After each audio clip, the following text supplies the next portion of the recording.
Thank you so much for coming to the second episode of Dancing Sober with Rafa. Today's guest is Evonne Gallardo. I'm so happy that she was able to come down and talk about the art industry and the art world in Los Angeles and all of the things that she does for the art community. We had a good talk, and I hope you enjoy it too. Don't forget to go to shoprafa.com and go to my website, rafa-LA, for anything you might want to learn about me. Let the show begin. Hey everybody, and welcome once again to the Dancing Sober podcast. This is our second episode, sponsored once again by movitajuicebar.com.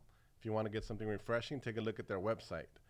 Today we have a special guest, a friend of mine from years ago, probably about 10 years ago.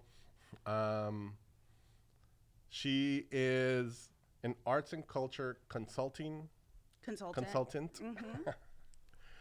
And she's also the vice chair at NALAC and also a cultural affairs commission at the city of Los Angeles. At the city of Los Angeles. I get a little confused, and we're just starting, so let's get this thing going. Ladies and gentlemen, Evonne Gallardo, or Gallardo, como tú quieras. Como tú quieras, depending on what part of town you're in. Yeah. So how have you been? I mean, we haven't seen each other in at least 5 years, but we've known each other, I think, since around 2009 when I started photographing and stuff is when I started to hang around self-help graphics a little bit. And right. You were actually the first organization, thanks to Andy, that hired me. So when I was just out shooting. Oh, right. Yeah, I was just out taking pictures of stuff. And then I was noticed, I guess, by Andy, and she brought it up to you. And then that was the first time that I got hired as a photographer, was you guys hiring me to do that. So it's. Oh, right. Yeah, that's how my relationship with self-help graphics started with you guys. Yeah. Oh, that's beautiful. Yeah, shout out to Andy Bernal, who's the board chair at Self-Help Graphics and Art now. I mean, talk about a journey. Yeah, you know how self-help graphics and art is. It's, for those of you who don't know, it's an almost 50-year-old Chicano art center that is centered and led by artists. So it literally was like, artists, photographers, performers would come up to us and be like, so I have an idea. Can I do this? And we're like, sure. Like, yeah. So it was a laboratory of sorts. Yeah. And then there was like some other stuff going on that was, I guess more formal or structured, that worked with other institutions, that gave it its own brand. So shout out to Self-Help Graphics and Art for doing the damn thing. Definitely Google Self-Help Graphics and Art if you don't know about them. And I think, in my opinion, you were probably one of the first people that came in there and really it was already built, but you shaped it up a little bit, right? Structurally. I resuscitated it. That's what I like to say, because there were many leaders before, including its founder, Sister Karen Bocalero, who was a Catholic nun who really wanted to be an artist. I think the nun was just the vehicle towards her own freedom. Drank tequila. Really? Cursed like a sailor. Scared everyone. But also was an extraordinary visionary. And then there were other leaders after that. And then like a lot of nonprofits, it struggled, right? A lot of Latinx arts organizations began in the late 60s, early 70s, because they, Latinx artists, Chicano artists, Mexican, however you identify yourself. I'm going to use these terms interchangeably, by the way, because, like we all do. Yeah. I think. Even amongst ourselves, we do it all the time. Yeah, there is no right one. It's just whatever one you pick. We were excluded from places like LACMA, from what we call mainstream white institutions now. So, the stability of it, the financial stability of it was always precarious. It was always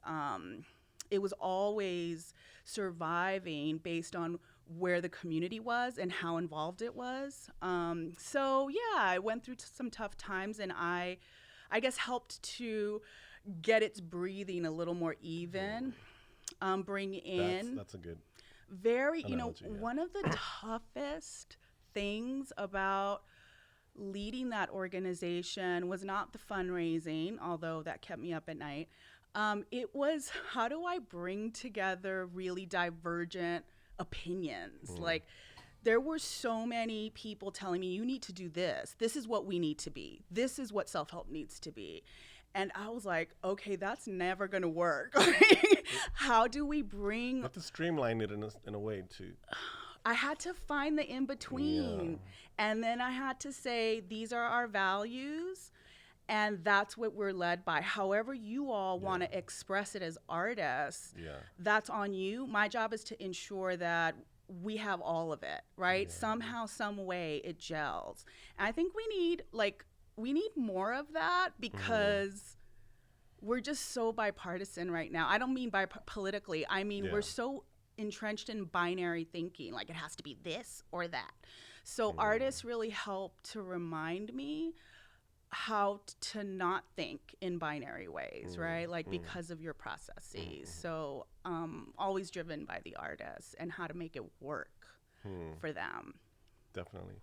I think I was on another topic in my head and you just threw me somewhere different, but it happens. No. It's good, actually.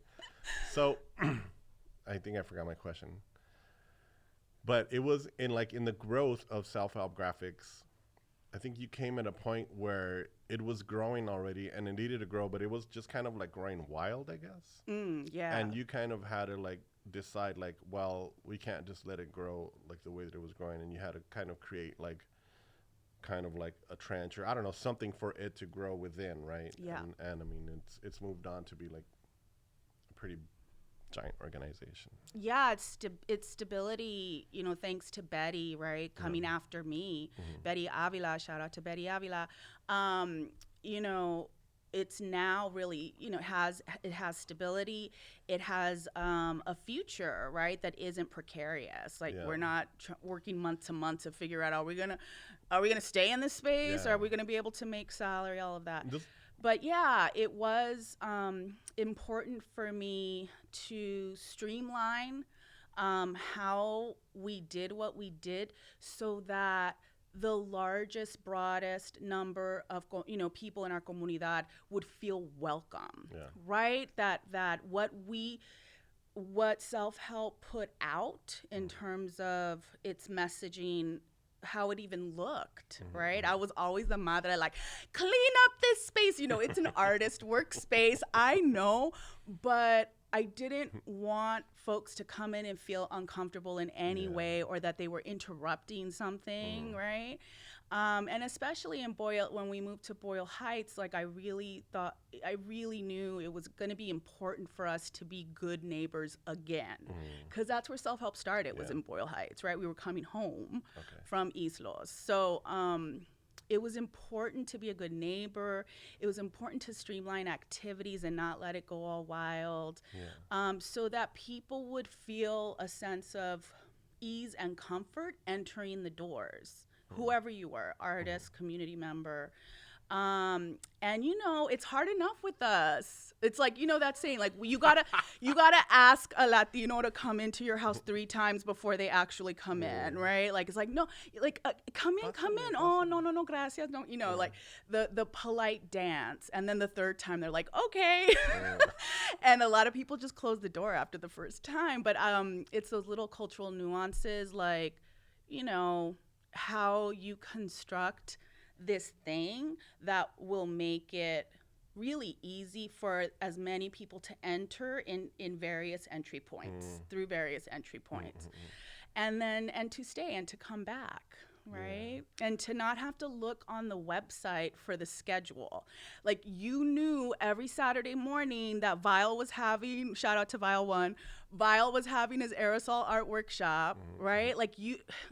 When you had consistency, then people just showed up. Yeah. And they didn't have to access information. It didn't change on them, right? That was important for me to establish that kind of stability. And you started the whole movement into this new building that, shout out to, again, Betty, for now they have the building, right? They've been able to buy that building. I was just talking about this the other day. First huge thing, I think. Well, not the first huge thing, but it was a political mess. Before my self-help graphics and art work, you know, a lot of friends would be like, you should go into politics. And I was like, I hate politics. Like, you don't even understand, like, the little taste I've had. World, it's, you got to be really enjoying that kind of house of cards. Like, yeah. And what that building exposed me to, besides the falling tiles on my head and the rain leaking, right, because our roof needed replacing. It was an old fish cannery, right? It was. Yeah. It was a, what was it? Ocean Queen. Ocean Queen, yes. And we still smelled the fish when we first moved in. Wow. Yeah. So it was a lot, you know, we made it work because the artists wanted to work. And that was the most important thing. I mean, without the artist, self-help doesn't exist. And it was important to, I think, also remember that all good things start in someone's garage, so this wasn't much different, right? Just like Steve Jobs' sister Karen started in the garage. It was in somebody's garage, so I just and it has grown into something that's huge, international. You know, it's big. So. It's extraordinary. I mean, the projects that they did in South Africa, in Ireland. I mean, it's spread globally. It was wild, in a good way. Yeah. Well, let's get into a little bit about like what else you do as a commissioner of cultural affairs.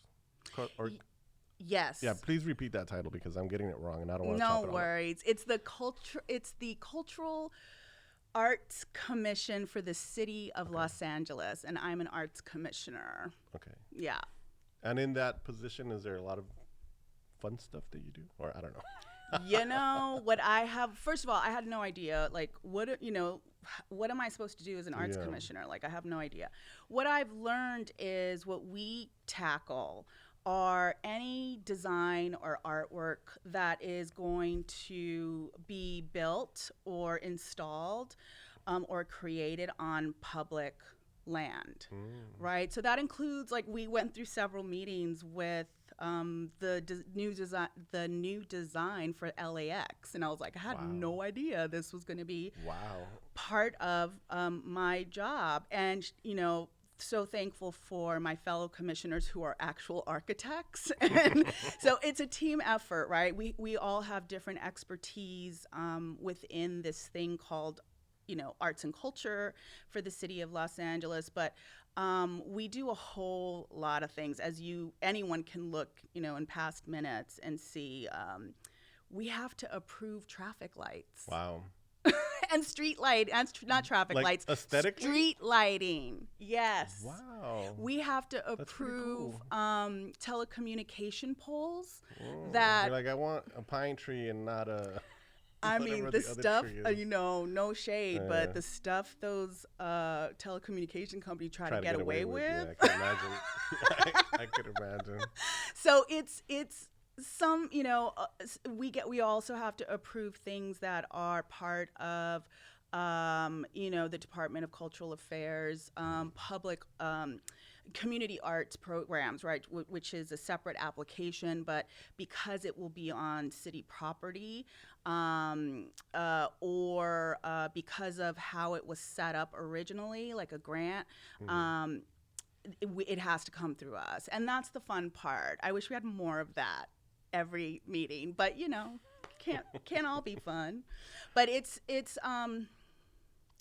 what I approach this nomination, like, thankful for the nomination, the mayor's nomination for my position there, as a commissioner. But I really try to filter everything through an equity lens, right? Like, even the telecommunication poles, like, you know, is this affecting someone's, you know, as they look out their window, are they going to see a telecommunication? And those are the little questions that they don't see when they're building it. So it's good to have somebody there just to check. Yeah. And just, it's good to have folks that are part of the decision-making process that understand the neighborhoods too, right? Like, if someone just came in from outside of LA, didn't know LA, and then was plopped into this position, I think they'd be really challenged. Yeah. Definitely. Now, I think maybe nowadays what you're most busy with is being the vice chair at NALAC. Is that true? I don't know if it's most busy, but it's my favorite thing. It's my favorite activity besides, working directly with artists. Yeah.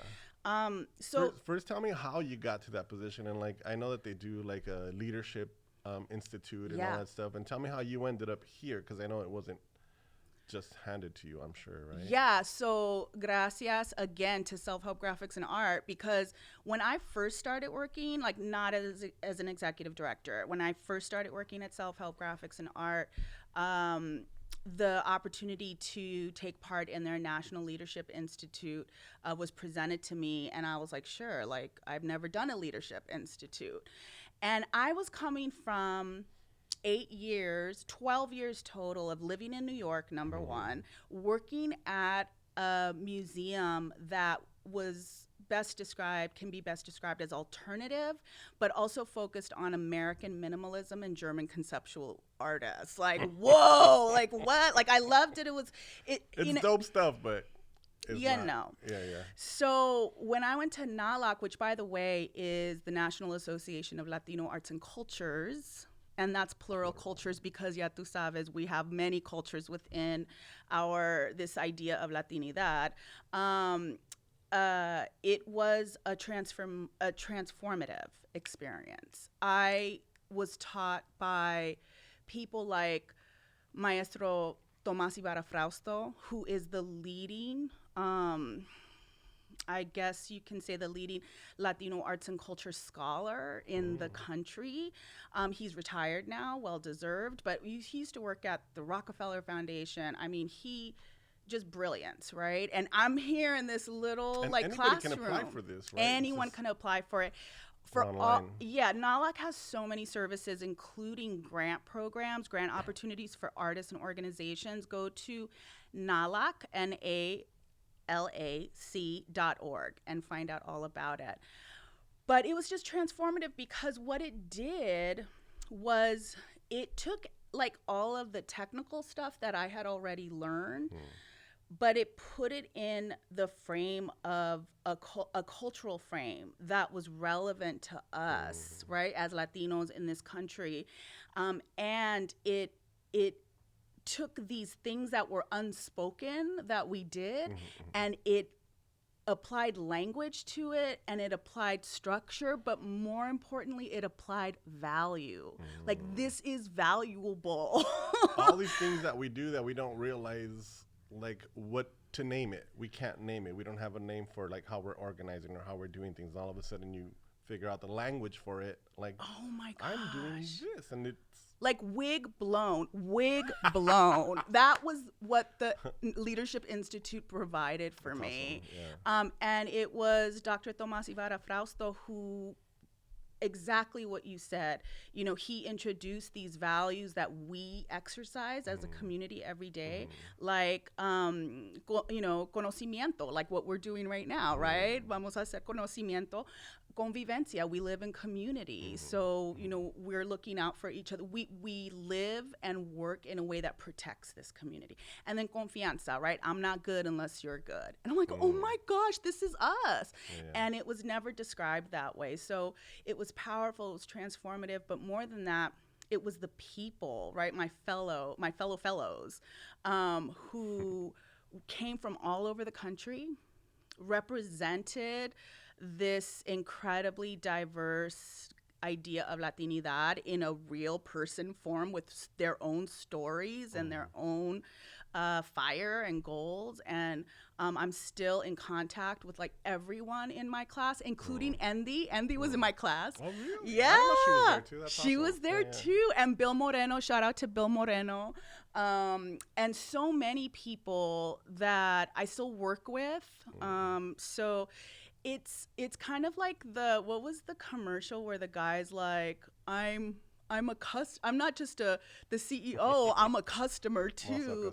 I'm also a client. Yeah, whatever that saying was. I don't know if folks even remember that commercial. Hair loss commercial. Hair loss commercial. So when they asked me to be on the board, I I don't know how many years, 6 years later, I was just so honored. And it was intentional. That's huge. That's dope. It was huge. And it was intentional. Like, they wanted leadership representation that came from their programs. Like, we need to have this perspective as well in our decision making. So proud of that work. And so there's so many amazing things that they're doing, including being one of the partners of this other organization called the Intercultural Leadership Institute. Wow. So it's NALAC, it's Alternate Roots in the South, it's First Nations Fund, which is Lakota territory, and then it's Pa'i Foundation in Hawaii, and now the newest member is SIP Culture, which is in Mississippi. And all of these are culturally specific, focused organizations, whether it's the Southern culture or the Indigenous Hawaiian culture or, the First Nations cultures. And it's such an amazing program and experience that brings together leaders, much like the Leadership Institute, but from all of these different places. And it's intense, it's beautiful, you know how artists can get.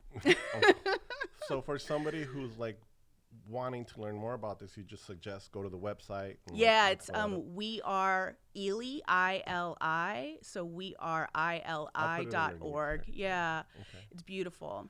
And I think they're at the end of their application, so you might be able to squeeze in an application if you're not too late. And that gets you into the Leadership Institute. Yeah. And that's like a 2-3 week program? How did that go? This is a year-long. So NALAX is a week-long program. Okay. The NLI, the National Leadership Institute. The ELI program is year-long. I mean, you're not in it for a whole year. It's like certain chunks, but throughout a year. And it's a different approach in understanding culture and sharing each other's cultures, in that it really focuses part of the principles. One of the principles is focused on the land. Like, it is important to be connected to the land. So, for Latinos, 1 year was San Antonio and what our community in San Antonio looks like. For another year, it'll be, I'm sure in the future, it'll be East Los or Boyle Heights, right? Like, so, and of course with Lakota, it's Lakota territory. So that's an important part of the learning process and understanding the connection to the land, which leads you to the history, which leads you to, right, like the ongoing stewardship and relationship to it. Which so it's very different. Leads you to walking out of there a stronger person or a more centered person, or I think a more intentional person, which asks, I think intentionality asks us to slow down and to really connect, not in the ways that we've been programmed to connect, like the networking. But it's a slower, deeper, and more fulfilling connection that lasts. So for you, let's go backwards. And like, how did you like start to like know that like you wanted your life to be involved with art? That's an easy story. How far back did you go? Or so I was 5 years old. No, I'm kidding. It's okay, but seriously, so one of the things that whenever an artist, or not even an artist, when I'm mentoring someone and they're at a crossroads in terms of what they want to do, like, how they want to make money, like what their business of the choice business will of be. Art. I always say, what did you do when you were young? Like, did you ever freeform play, right? Like, did you ever, like, you had no toys, you just had yourself, and you had maybe others, right? You had lava. Lava, there you go. That's what it is. And I asked them to think about what they played and to have that inspire some ideation, right, around what their next move is. And I say that because when I was, I guess, around 5 years, between 5 and 7 maybe, there were two games or two let's make pretend things that I would play. One was I was the circus ringleader And so all of my friends, right, I would say, okay, you're going to tame the lion. You're going to Project do the manager acrobatic here, stuff, right? So, and then we, and just make it up. And, we'd rehearse for like less than an hour. And then I said, okay, now we're going to sell tickets. So go home and ask your mom for 10 cents for a ticket. So they'd look at me really strangely, and then they'd go and ask their parents. They'd bring back 10 cents. And then, no one would come, but we did the performance anyway. And then we took the money we made and we went to Thrifty's and bought like 10-cent ice cream cones. Yeah, when you could get ice cream cone for... So tell me that's not what I do now. That's crazy. Yeah, you project manage the whole thing, and that's funny, dude. That's so cool. The other thing was I used to pretend I owned my own business.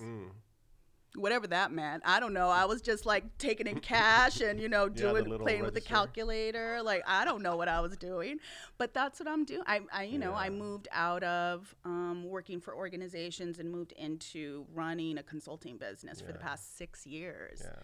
So I always tell people that alone is an accomplishment, just to be on your own for 6 years. It was rough the first 2.5. Cup of noodles rough. Like cup of noodles and huevo rough. Yeah, I feel you. It was hard, but I owe, I think, the consistency of the work and the success of the business to my community, like tight and wide, right? Like, if it wasn't for community, if it wasn't for the people who remember me for whatever reason, I think I'd still be chasing clients, right? Now it's all word of mouth, and I'm so grateful for it. So thank you, community. So do you go out looking for artists, or do artists approach you? How do you like to find people? Or artists approach me. And what should an artist have prepared before they call you? Because I remember you were the first person to also pretty much scold me for not having an artist statement ready, stuff like that. So it's really good to let people know, don't just show up and say, hey, I need help. Have some things ready, right? Yeah. Yes, because I give artists, advice, whatever it is that they need pro bono. My time is very limited, so it's best if you prepare. And the first thing I ask artists are, do you have an artist statement, or do you have a personal mission statement? Just that, even just that we can work with. But I find that most artists have some sort of statement. But I like artists who know what they need specifically. I need you to look over this grant narrative and tell me, right? And what I bring to them in that way is my understanding of the funding world, how funders think, what they're looking for, the language that you may need to be putting into your grant application today, because it changes all the time. And so I like to think that the way that I help is to really put the needle to the record for artists, right? That in ways that will make their application competitive, because it's hard out there right now. It is so much demand. Yeah. Well, writing grants has always been tough, but now, since the pandemic started and everyone, struggling, generally speaking, the number of applications that go in and your chances of getting it go down just because of the number. So you really have to stand out. But I'm also on the other side, right? Saying look, you need to reconsider your MFA requirement. That's not a really inclusive approach to funding, because since when does an artist have to have an MFA? Probably since the late 90s. Yeah. That's not what?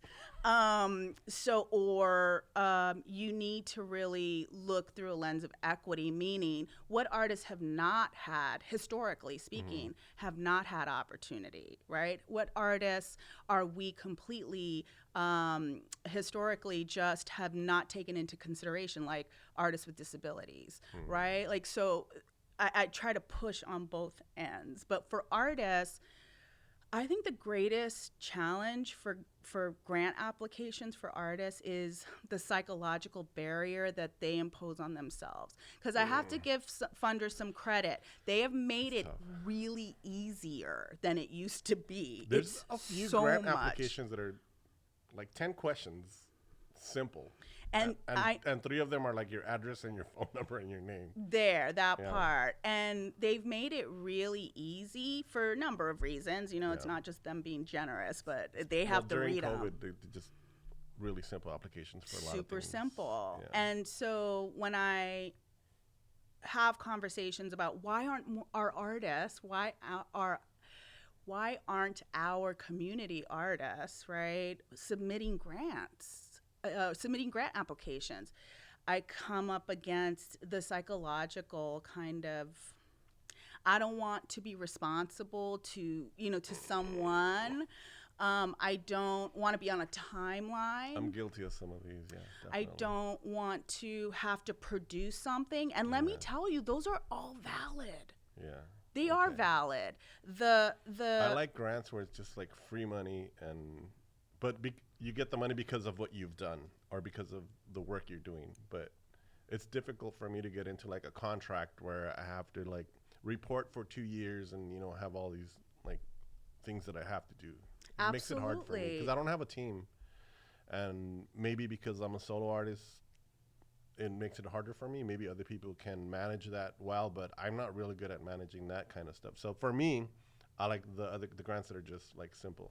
I mean, first of all, to have chosen the life of an artist is hard enough. Yeah. Now you want to give me some support, but then you want something in return. I get that. But what I try to share with artists is there are ways around that. Right? There are ways that, you know, what you're thinking, it may not be an apples to apples situation. Like there are interpretive ways that you can get the money, support yourself to keep doing the work without, without stretching yourself too far outside of your comfort zone, and having to produce something and be under that kind of pressure. So that's what I hope in my conversations with artists when they are seeking help, that I really relay that by saying, like, look, this is what you say to that question.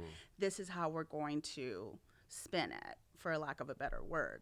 But I think what funders are understanding more and more are, we need you to just be you.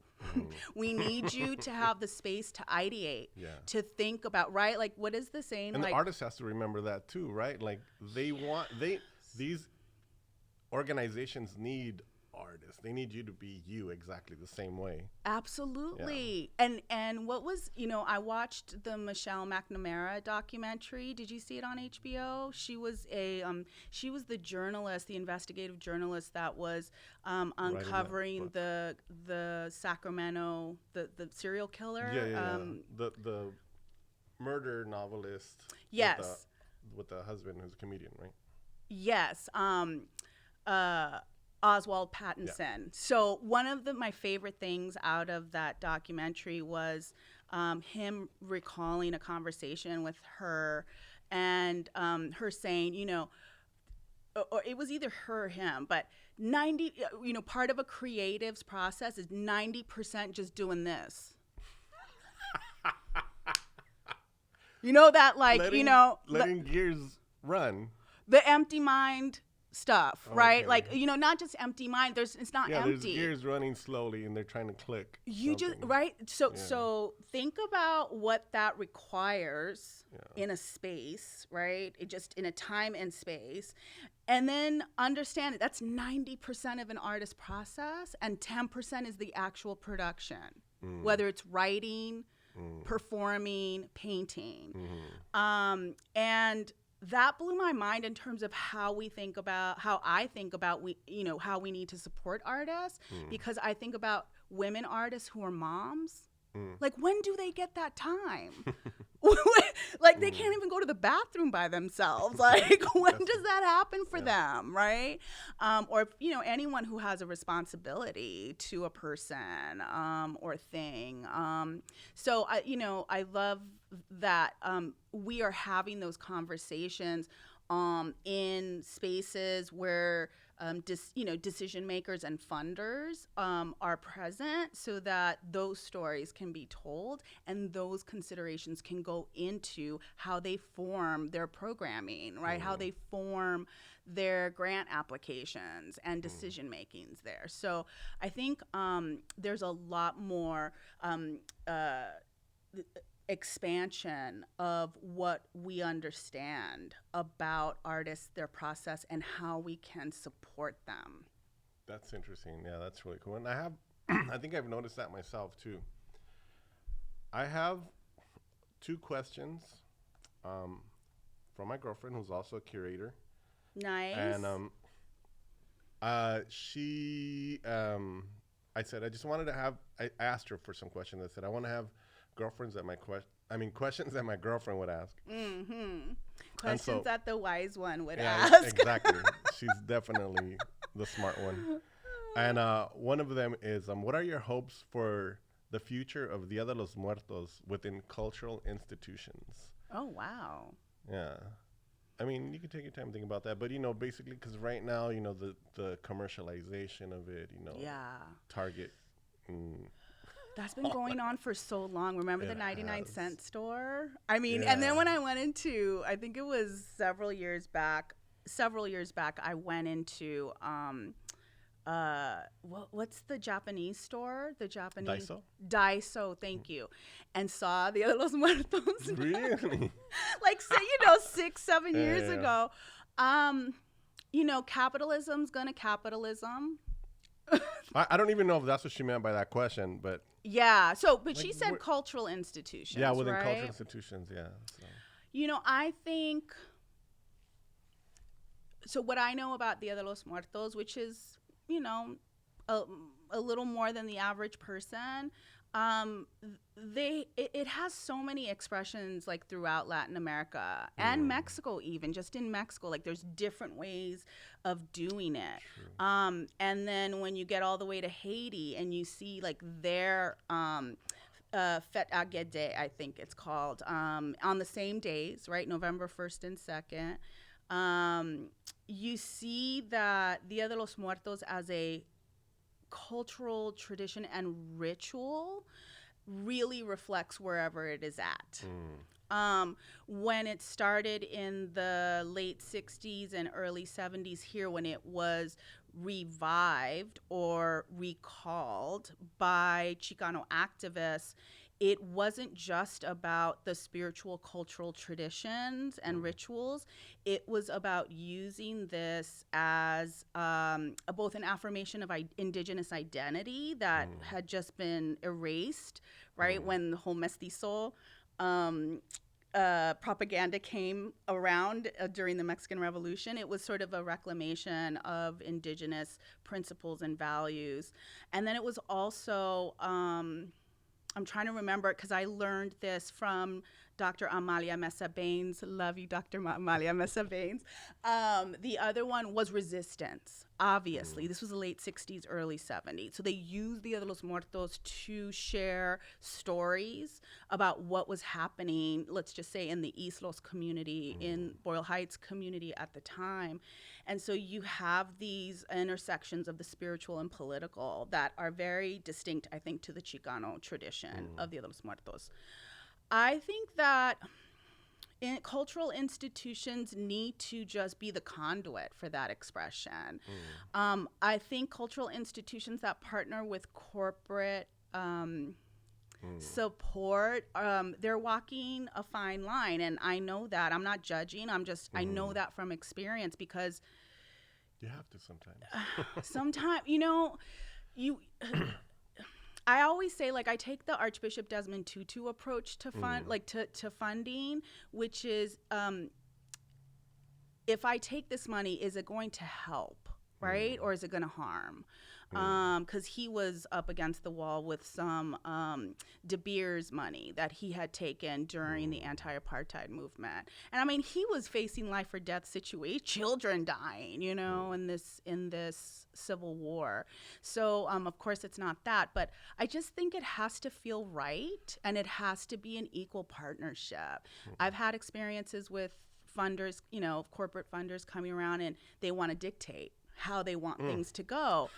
And I was like, first of all, this isn't our first time at the rodeo. Second, our number one value and our number one community member are artists, and they put this together. They will tell us what they want to have happen. No one else. So if you want to co-power with us, cool. If not, maybe you can go find another partner. But I really think cultural institutions, whether they be nonprofit or whether they are, you know, public arts agencies, they really need to stop trying to find the authentic expression of Dia de los Muertos. I don't know. I don't even know what that means, except that there are diverse ways of celebrating this, except that you must do the work to create partnerships that are deep and long-lasting, not just for Dia de los Muertos, and that those partners have the rootedness, right, in whatever expression that they are sharing, or whatever expression their artists are sharing.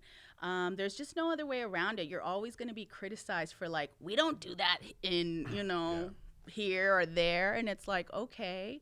And we can do that. You know, I like the and. I don't like ors anymore. I guess there is a spectrum of, like, how you celebrate this, right? And, and you don't have to, like, have, like, the masks or the makeup. You can just do the altar. I don't know. But there's definitely... I see what you're saying, but there is a spectrum of, like, ways to celebrate it, and not everybody. The search for the authentic one is, like, the tough one. It's like the whole, like, what is authentic Mexican food, you know? It's I like mean, that part, you know? And I think my favorite part of Dia de los Muertos was always Noche de Ofrenda, right? Like, it was the spiritual, meditative night where Ofelia Esparza, shout out to Ofelia Esparza and the Esparza family. Ofelia Esparza is a MacArthur Grant fellow. She is considered a genius for her altar making. And she is really the heart and soul and spirit of our community, in my opinion. Definitely. But it was that night. That was it for me. Like, you know, that was Dia de los Muertos for me. And so, you know, it's everybody has, you know, there's so many entry points, and that's a beautiful thing. I think what happens when something like Coco, you know, gets done, I love it that when I travel to other states, to you know, where they don't have Latino communities like ours. But they have an idea now. They have an idea, and they're like, wow, I had no idea that that's what Dia de los Muertos was about. And I was like, oh, cool. And that took community rising up during its pre-production, right? It took community speaking up, shouting out, saying, you are not going to commercialize this. If you're going to do it, you need to do it right. And so they did. They paused production. I think it took an extra 6 years. Damn. Right? So they committed to doing it right, no matter how long it took. And they brought in folks from our community, right? Like Lalo Alcaraz, shout out Lalo. And Ofelia Esparza and the Esparza family, and so many more people. And actors, all the actors that voiced it too. All the actors. And so when we talk about, like, when this industry merges with something that's very dear and near and personal to many people, I think that was an example of a process that maybe wasn't perfect, but it wasn't afraid to take a few steps back and then retry it and do it right. And it has power. Yeah. And it has visibility. And, So I mean, Dia de los Muertos is a topic that can be covered. Like it's not a simple question to answer. No, there's so. I love that there's so many expressions of it too. Let me ask you one more question then, and she just asks, what are you currently excited about in LA arts and culture scene? What motivates you to stay engaged? Well, the artists motivate me to stay engaged. So since 2016, I would say, I've been working on cultural equity and inclusion efforts at a policy level, at best practice level, working with institutions. And when George Floyd was murdered in June 2020, and everyone was at home, everyone was focused on this, institutions really, were like, we got to talk about this. And I'm like, okay, because we've been talking about this. But okay, here's a moment. And I got excited, as someone who has always asked in arts institutions, wherever I worked or wherever I played, I've always asked, not just to myself, but to others, who's missing, who's not here, right? Wow. Like, who's not in this room? Yeah. This was something that I always approached my work through. And so here was a moment where I was like, wow, we're in the midst of this culture shift. Maybe this is going to speed that shift up. There was a lot of good stuff that came out of that work. And there was a lot of performative stuff. And that's now as we get back into, right, being in person, and I see things defaulting back. It's hard, right? It's hard not to default back to what we've known for so long, and unfortunately experienced for so long. But it's I'm seeing that this is going to take a lot longer. It's going to take more work, and it's really going to require the majority of us to feel uncomfortable for quite a while before that shift happens. So I did that work for a long time, and it was hard. Imagine as a facilitator holding space for all kinds of emotions, day in, day out, sometimes twice a day, sometimes 3 times a day. I'm burned out. So I made a decision in August that I was going to take a break from that work. Not that I don't work through those values, but just holding space and working on policy, and all of that. And it was a few folks that reminded me through different experiences how much I had missed working directly with artists. And I did a focus group with artists like in September. And the way I came away from that 1 hour was like, I felt light. Like I felt like I didn't feel like spent, downtrodden. I didn't feel like I needed a limpia. You know what I mean? I felt like really inspired during that time. Yeah. Yes. Yeah. I felt inspired. I felt like I just felt aligned. And I was like, oh my gosh, I want to feel more of this in my work, right? So that's what I'm doing now. What was that focus group about, or what were you? Well, I don't want to, it's a client, so I don't want to. Oh, okay, got it. But it was I thought it was something for you, for your own company. Oh, no. It was for a client who was engaging in a planning process, right? And they wanted to hear from their different constituents, what their experience with the organization was and what they needed to do what they do better. So artists obviously were part of their constituencies. So it was just great to just be in conversation with artists again. And then I don't know, my antepasados be looking out, okay?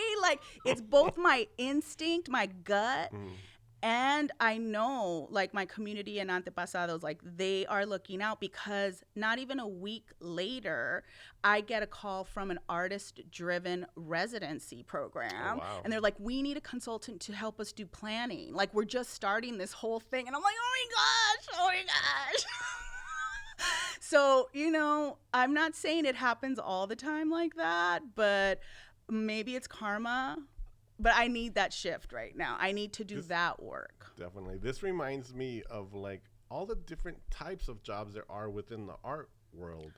So for people who are listening who, maybe they're not an artist, maybe they don't, see that, but they love the art world and love the organizations involved in it. Like, what are ways to get into like this type of work that you do? Well, now there's so like within the arts and culture ecosystem, like imagine this thing we call arts and culture and imagine it at a national level. And it's not a hierarchy, it's an ecosystem. And who's the nucleus? Artists are the nucleus, right? But what supports artists are all of these other little mini ecosystems. And before, I think if you wanted to get into arts administration, arts advocacy, arts funding, it was much more of a learn as you go, or you got to know someone. But I think since the early 2000s, there have been programs like educational programs or residencies or leadership institutes, internships that have created a much clearer pathway to learning like various things that happen within an arts, within a museum, within a theater, within a funder, things a foundation. Like the Getty Fellowship or the Mellon Fellowship, things like that. Yeah, exactly. And who creates that, right? Who came up with that idea? Like who's involved in that discussion? And so I think there are so many different roles within this ecosystem, and it takes all kinds. For example, I just met an attorney, and she was like, I really want to get into arts and culture. And I was like, we really need someone like you, because we need more policy people. Like, we need people who understand the intersections, how to make the case, like all of those things. And so I think a lot of people are drawn to it because of the inspiration that this ecosystem consistently provides through artists. I mean, it's not all fun and games. I mean, it's tough to administrate. There's a lot of work behind it, and there's a lot of like moving through like mud, I guess, to try to get certain things done, right? Oh my gosh. Or to get certain things like cleared or greenlit. Oh my gosh. I can imagine. I've overheard conversations, and I've been in some meetings, but the work is that work that the people that don't see is actually getting a show put on or actually getting like certain things passed, greenlit. Absolutely. And even when you have that experience of an artist or a creative coming in and say, I have an idea, it's like, okay, sure. What do you need, right? Like, and then that becomes the work that helps to support that. But more and more artists are running they've got multiple balls in the air. They're learning as they go, right? They're understanding how policy works. Yeah. And also I think it informs a lot of artists' work, right? Which, they're investigative approaches to creating, and there are there's so many different approaches to, I think, how an artist works. And I think what I share with artists is the hunger to keep learning, right? To be in a constant learning zone. That's my favorite. Yeah. The creative process is always different for every new thing that you do, and also like always learning. And one of my favorite words is discoveries. Like always new discoveries, and every time you get into something different, you learn something different. It's just, it keeps the heart pumping. Let me ask you a question. How do we keep discovering? Because I love discovery, right? Also, I share that with you. But everything feels so curated, whether it's our algorithms or even just the landscape, right? Like, we read about a restaurant and then we go to the restaurant and eat it, right? Eat the food. Like, what do you do to keep discovering? I don't know. That's a good question. But just keep doing new things that you haven't done is what I do for myself. For example, this podcast is something new that I just started just because I wanted to, just because it kept calling me, and it got to a point where I couldn't say no anymore. Or not to a point where I couldn't say no. It got to a point where I didn't want to say no. I love that. It was like, I'm going to do it, and we're going to hit that green light on our own, and we're just going to get it going. Yeah. And so that, and then just learning about yourself all the time and reading all the time and seeing new work all the time, it keeps me discovering new things, you know. Yeah, that's what I loved about New York. Well, actually, any walkable city, because I would find the pleasure of I don't want to say discover, but encountering something new that I'd never seen before, like a pocket park, or you know, like just a musician, or you know, where you come upon something, and there's a distinct joy in that I haven't been able to find or to exercise in Los Angeles outside of I think, you know, walking through Boyle Heights, walking through remember the food festival. I call it food festival, but it was just a bunch of taqueros on Breed Street on a Tuesday night, and then somebody had to, someone thought they were going to be the thing. Oh, I'm going to share this with everyone, and then it was shut down. But that started the legalized street vending movement. True that. True that. Something good came out of it. I just missed that Breed Street. Shout out to Rudy Espinosa and those Shout people. out to what is it? Inclusive Action for the city. Rudy Espinosa. I love them and their work. They still got a lot of work ahead of them, and they're so dedicated. They're doing such good work. But going back to discoveries, it's always like just challenge yourself to do something different, and then challenge yourself to do that thing even different, or just, you know. Keep looking for stuff. But that's something that I learned from my theater days, was like always look for when we would run a play, you would have to do the play, you would have to do the same line hundreds of times, and you were taught to always find something different in it every time you did it. So you could just live different in your brain to see it different, you know, just use your imagination. I would have never thought that you were in theater. Because what I have learned also, like holding space for all kinds of disciplines, artists who have different disciplines, is performance artists and visual artists are very different personality-wise. And the best way I have come to explain it is, it's like you're in a classroom, and all the performance artists are at the front, on the front row, saying, I know the answer, and all the visual artists are on the back row, and they're just taking everything in. Like on a little piece of paper. Exactly. But they're observers, so they're, and sometimes quiet, right? Now, I'm not saying all visual artists but quiet. I've been both. I have been at the front. I was gonna I have been at the say. front just like wanting to learn, and I have been at the back just like, don't talk to me right now. Yeah. So maybe it's the Libra thing where I just like that balance. Oh yeah, the Libra thing. Speaking of Libra, shout out to my girl Diana McClure, photographer also, whose birthday it is today. Happy birthday. She's an incredible photographer in Brooklyn. Just again, right, motivated by other artists, and I love those artists like Carlos Almaraz was an artist. Like, he influenced so many other artists, and they had a level of respect. And like, I just love those folks. Yeah. So we're winding down to the last minutes. Is there anything that you want to shine a light on while we're here? Let's see. I talked about my love of my life, Nalak. Shout out to all the Nalaqueros out there. We talked about self-help. We talked about, if you want to find out more about my work, my website, Evonne Gallardo EvonneGallardo.com, but also on Instagram, which is more of like my personal diary, my everyday diary. That's what I use it for, is Muse, MUSE 1971. You can check me out there.